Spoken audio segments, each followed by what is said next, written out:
Okay, in this video, we'll see how to find parametric equations for this and also for this.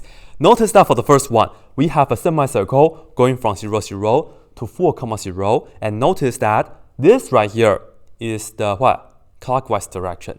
For the second one, we started at 1, 4, and we travel counterclockwise and then we finish right here. So this is the full circle. And in fact, this is the positive direction that we like. So let me begin with this one for you guys. So now here we go. Of course, we have the x and y components, and we'll be using t for the parameter. And if you want to use theta, that's fine too. For x, of course, we will have the cosine, and for the y, we will have the sine. And then here's the deal. Pay attention to the center. Here is just 1, 2. So that means we have the h, k being 1 and 2 like this. So go ahead and add 1 to the x and then add 2 to the y. So that's where you have to just move the circle around to h, k, right? Then we also have to pay attention to the coefficient of the cosine and sine. That is precisely our radius of the circle, which of course, if you look at the radius, it's just 2. So I will have to multiply the 2 and the 2 right here. So that's pretty much it. And because this is the positive direction that we like, all we have to do is just put the t inside like this. However, last part is that we have to indicate the time interval. We started right here, right? So this is the 90-degree angle if you look up, which is pi over 2. So we are going to begin at pi over 2, and then we are going to travel one loop like this. So we are going to go 2 pi, right? So pi over 2 plus 2 pi, we get 5 pi over 2, like this. And there's nothing that we can simplify, so this right here is it. And usually like to put down the left brace just to show you guys that, hey, they are connected like that. So this is how we do a circle if it's traveling counterclockwise, like this. We're not done yet, we still have to do this. It's slightly trickier, but it's not so bad at all. Let me show you. Okay, so again, we will have the x and y components. So we have the x and y, and then we'll use t. And for x, of course, we have the cosine and also the sine, t for the parameter. And here we go. This is the deal, right? Notice that the center is 2, 0. So I will just add a 2 here and add a 0 here. Of course, you don't have to put on plus 0 if you don't want to. So that's the idea. And then, what's the radius? Well, the radius is, you can just see, it's just 2, so let me just put on r is equal to 2, like that. So I have to multiply this by 2, multiply that by 2.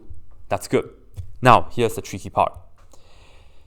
Okay, we start right here, and then we go this way. This right here is the 0 radians, right? This is the 0 radians, 0 degree if you like. This right here, if you look at that direction, it's 90 degrees, which is, sorry, it's 180 degrees, which is pi. Well, if you say like this, remember this right here is your starting t value, this right here is your ending t value.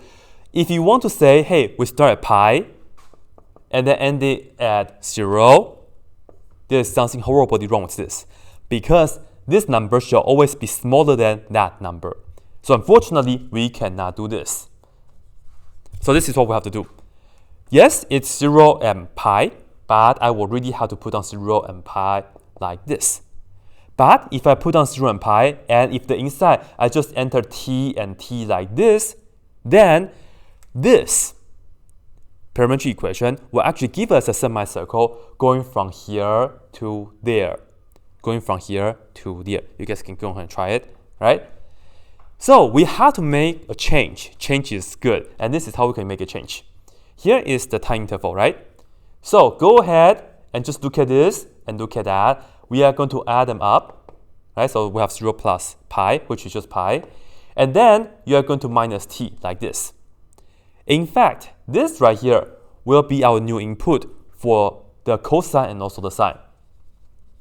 This is how we travel backwards. You add the n value here and also the n value here, and then minus t. And then you put it here and here. So of course, this is just pi minus t and pi minus t. And that will do it, right?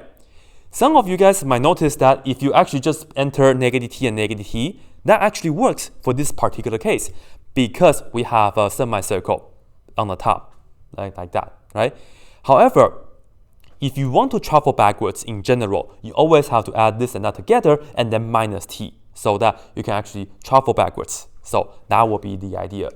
And with that being said, that is it, right? This right here is it. So I will box this right here for you guys and let me know if you guys have any questions. And as always, that's it.